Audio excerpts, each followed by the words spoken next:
Retour sur le plateau, cette fois-ci pour parler de la conférence d'Émile. On voit ça avec, et cette fois-ci je ne vais pas me tromper pour lancer le jingle, à toi la laine.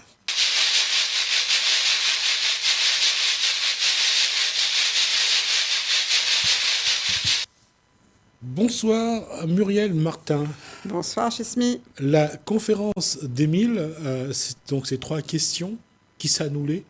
Et je voulais échanger avec Muriel Martin là-dessus parce que là, c'est incroyable de dire ça aujourd'hui, mais il faut qu'on y arrive.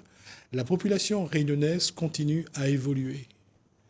Et les apports continuent à venir de tout le monde entier. Aujourd'hui, que ce soit des États-Unis, que ce soit des Amériques, de l'Europe, de l'Afrique, la population réunionnaise évolue. Quelle a été votre première impression lorsque vous avez débarqué sur cette île?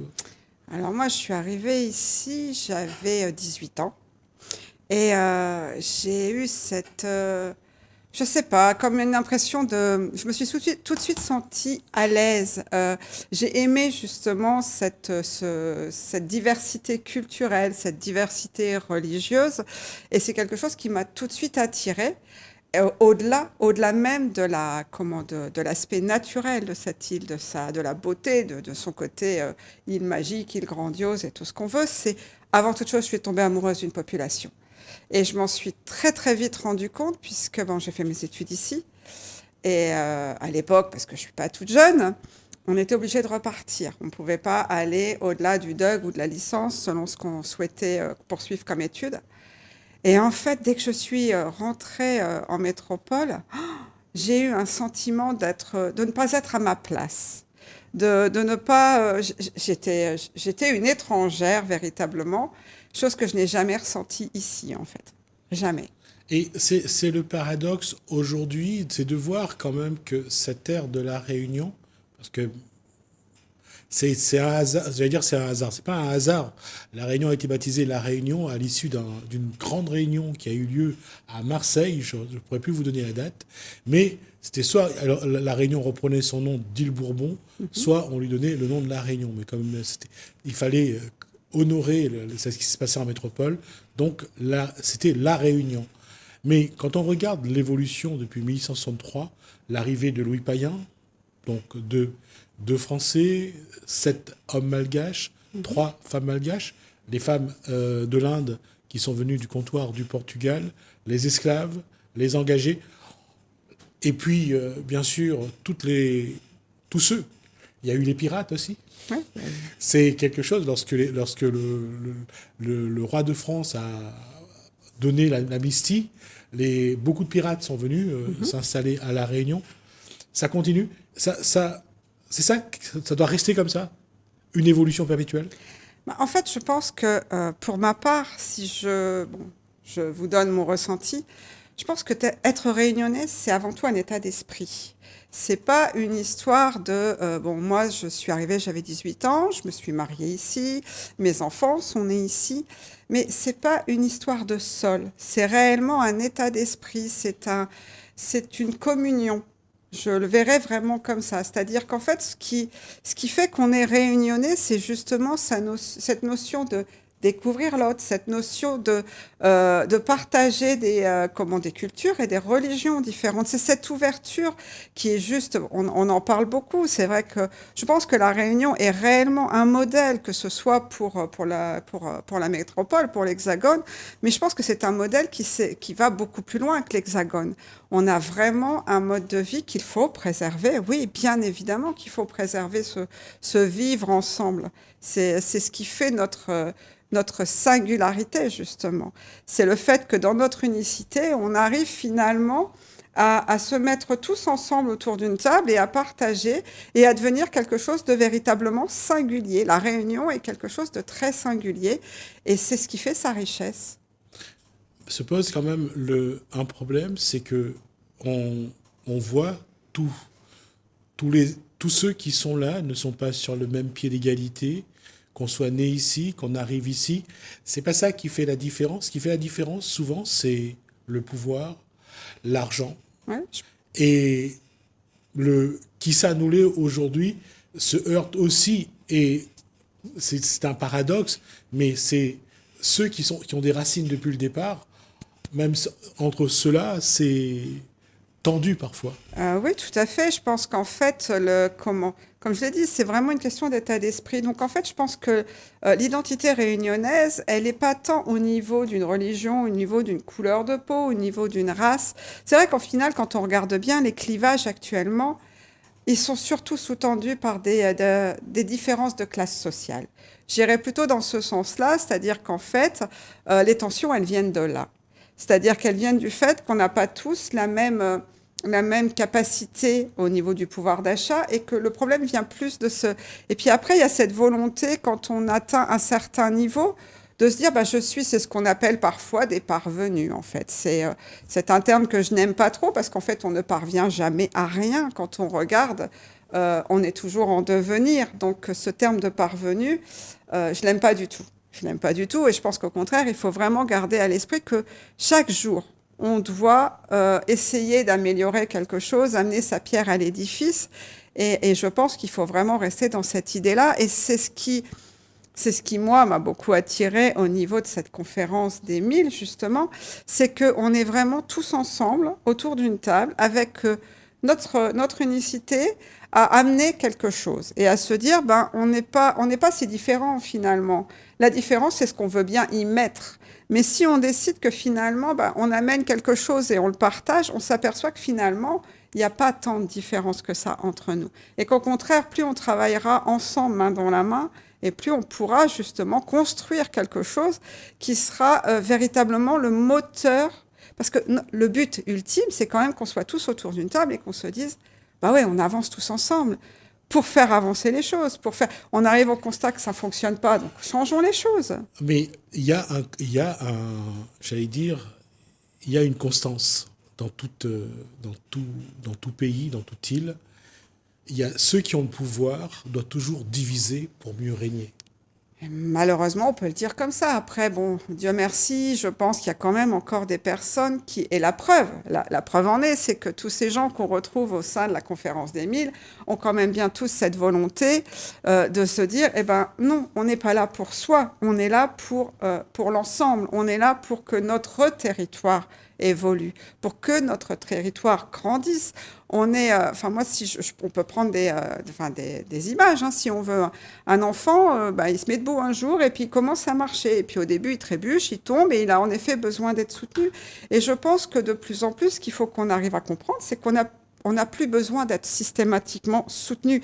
C'est à nous tous ensemble de se dire, allons-y, on est capable, nous les capables. Oui, mais quand on doit aussi faire face à une situation, c'est que les gens qui gouvernent, les gens qui ont le pouvoir, vont tout faire pour que ceux qui sont en bas restent en bas, ceux qui ont moins de moyens. C'est pas seulement une question d'être réunionnais, c'est aussi une question d'humanité, une façon d'être, de se comporter. Et que ce soit à La Réunion ou ailleurs, l'être humain, malheureusement, est égal à lui-même. Alors ça, c'est une vérité. C'est clair qu'on aura toujours cette problématique.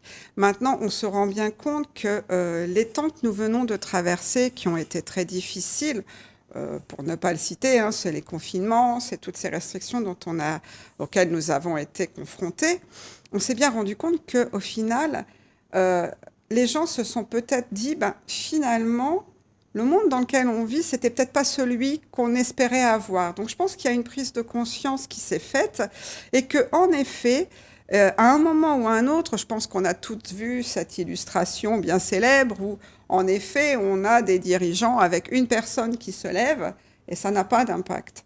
Si ce n'est que, après, quand il y en a une, quand il y en a deux, quand il y en a trois et quand il y a tout un peuple qui se lève, la réaction n'est pas la même.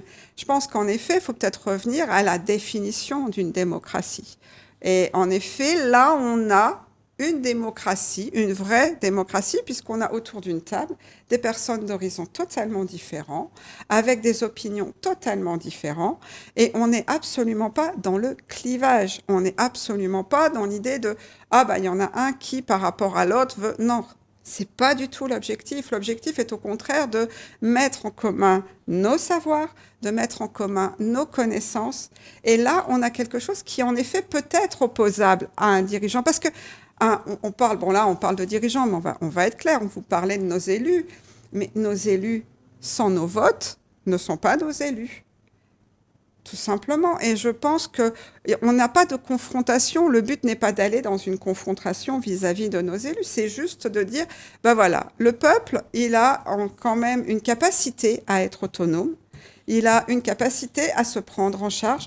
Alors bien sûr, ça fait peur. La liberté fait peur. D'une manière générale, quand on prend notre autonomie, je reprends l'image de l'enfant, quand il passe à l'adolescence, il commence à ruer partout dans les brancards, il va aller à l'encontre de ce qu'on lui dit, mais en même temps, il a besoin d'être rassuré pour pouvoir continuer à avancer. Bien sûr qu'il va falloir qu'on prenne cette habitude. Et c'est ce qui est en train de se mettre en place, c'est-à-dire qu'on est en train de comprendre que nous avons tous notre autonomie, tous notre liberté, et qu'à partir de ce moment-là, si on la met en commun, eh bien oui, on a une liberté commune. Et c'est quelque chose qui, au final, est très rassurant, puisqu'on n'est pas seul, on est la totalité face. Et là, en effet, on peut commencer à faire monter des idées. L'idée est juste de faire remonter des problématiques. Il y a quand même, derrière tout ça, il y a cette construction d'un peuple. Oui. J'allais dire, sans être péjoratif, fait de beaucoup d'éléments venus de tous horizons. Et comment, j'allais dire, dans cette même démarche, comment essayer vraiment de consolider. C'est quelqu'un qui était venu à La Réunion qui me disait que votre vivre ensemble est fragile. Bien sûr. Je pense qu'il avait raison quand il l'a dit. Aujourd'hui, peut-être qu'il a encore raison. Mais il y a une chose quand même, c'est que il y a une prise de conscience d'avoir la chance d'être sur une île, d'avoir toutes ces composantes de la société réunionnaise, mais en même temps d'avoir peur justement d'avoir peur de perdre ça, et donc souvent certains disent on ne bouge pas, comme ça on est sûr qu'on ne prend pas de risque. Mais comment faire pour évoluer justement ? Comment bouger justement ? L'évolution ne se fera jamais de façon, il faut être clair, l'évolution ne se fera pas d'un claquement de doigts. L'évolution, ce n'est pas une révolution, loin de là. L'évolution, c'est quelque chose qui doit se faire justement par des prises de conscience progressives.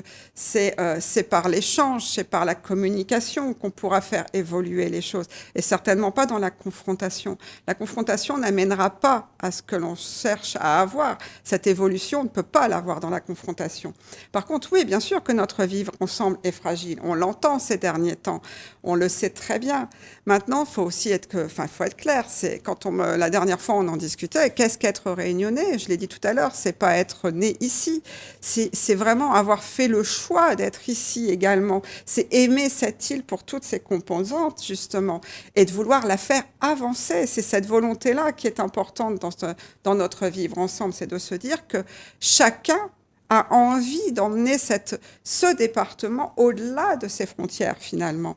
Parce que la Réunion, et ça, moi, j'en suis persuadée, et je l'ai dit à de nombreuses reprises, la Réunion sera un exemple. Elle sera un exemple. Ce qui est en train de naître à la Réunion va s'exporter.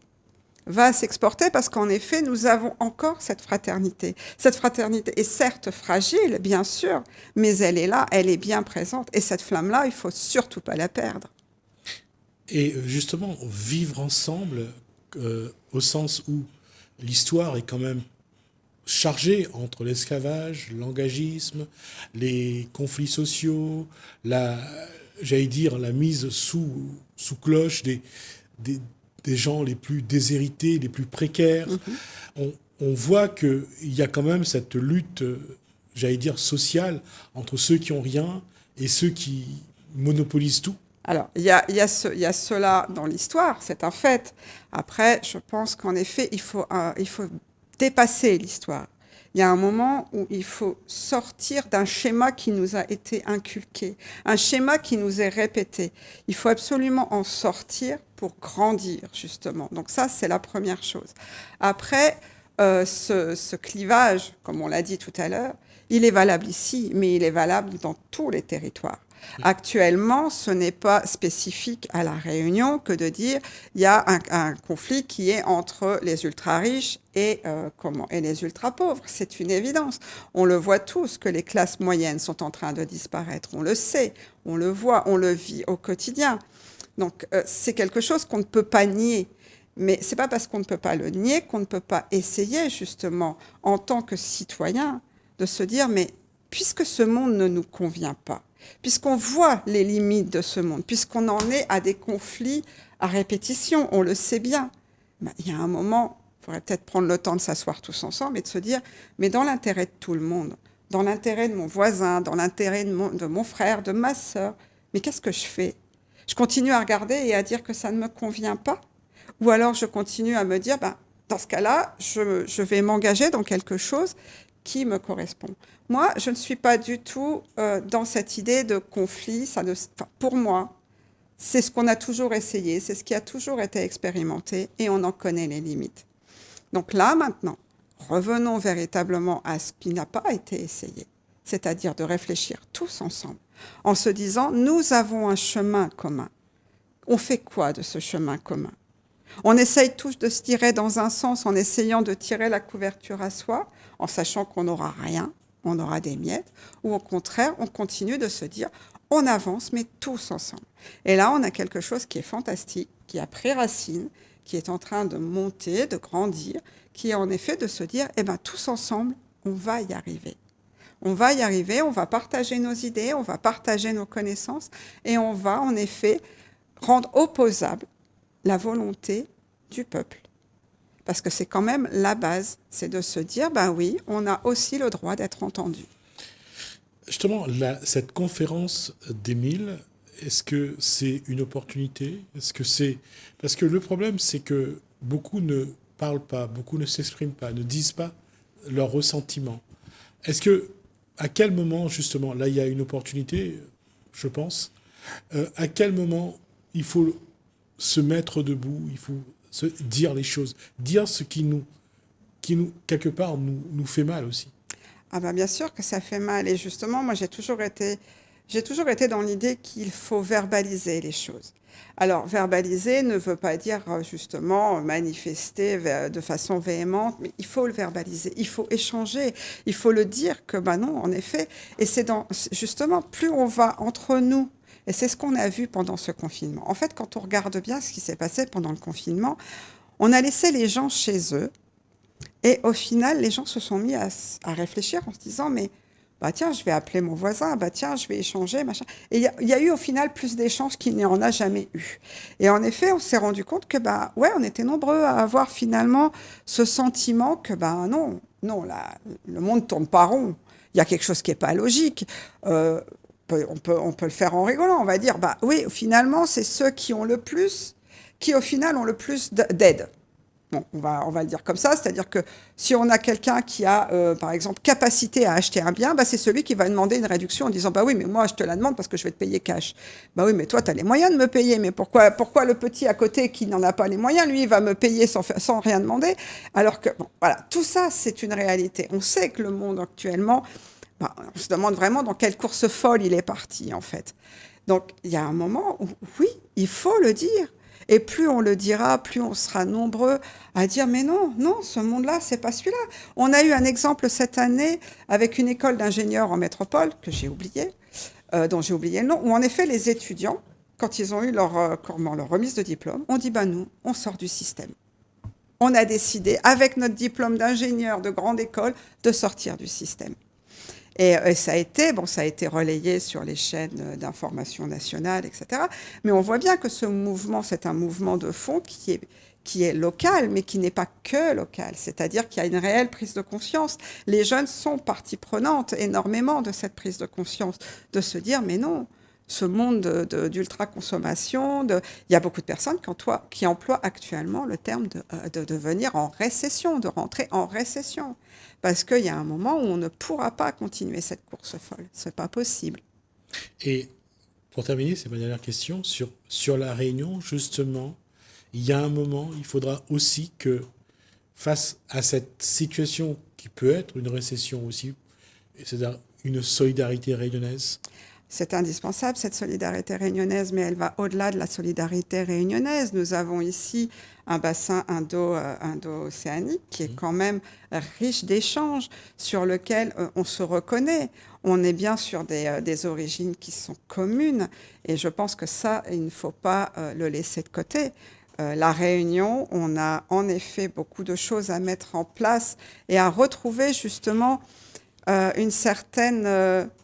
alors les termes, c'est difficile parce qu'il y a des termes qu'on ne peut pas employer parce qu'ils sont très connotés, mais je suis désolée, on doit quand même rester un tant soit peu indépendant au niveau de nos consommations. C'est-à-dire qu'actuellement, on avait avant des possibilités agricoles que nous n'avons plus. Toutes nos politiques agricoles ont été décidées, mais d'une manière générale. Donc il y a des tas de choses qu'on pourrait remettre en place pour justement regagner une certaine autonomie alimentaire. Et c'est des choses qui, en effet, font partie des discussions qu'on peut avoir. De la même façon, sur le volet économique, tous ces points sont abordés. La conférence des 1000, c'est certes qui ça nous l'est, mais c'est aussi des discussions sur l'avenir. C'est nous qui fait. Et qu'est-ce qu'on fait? Et qu'est-ce qu'on fait? Et on aura l'occasion de revenir sur ces points-là, Muriel Martin. En tout cas, la question se pose sur qui ça nous l'est. D'abord, et c'est vrai que jusqu'à maintenant, les intervenants ont montré qu'on est ce qu'on veut être, en fait. Par rapport à ce qu'a dit Muriel Martin, que ce soit Paul Mazaka, que ce soit Éric Ismaël, c'est vrai qu'on peut être ce qu'on veut. Mais la question, c'est est-ce qu'on sait ce qu'on veut être? Ça, je pense que c'est une question c'était déjà hier, aujourd'hui et demain. Est-ce qu'on sait ce qu'on veut? Et je pense qu'on essaiera de répondre à cette question au fil des discussions. Merci Muriel Martin. Merci beaucoup. Merci à vous de nous avoir suivis. Merci Hélène, merci François. Je vous dis à bientôt.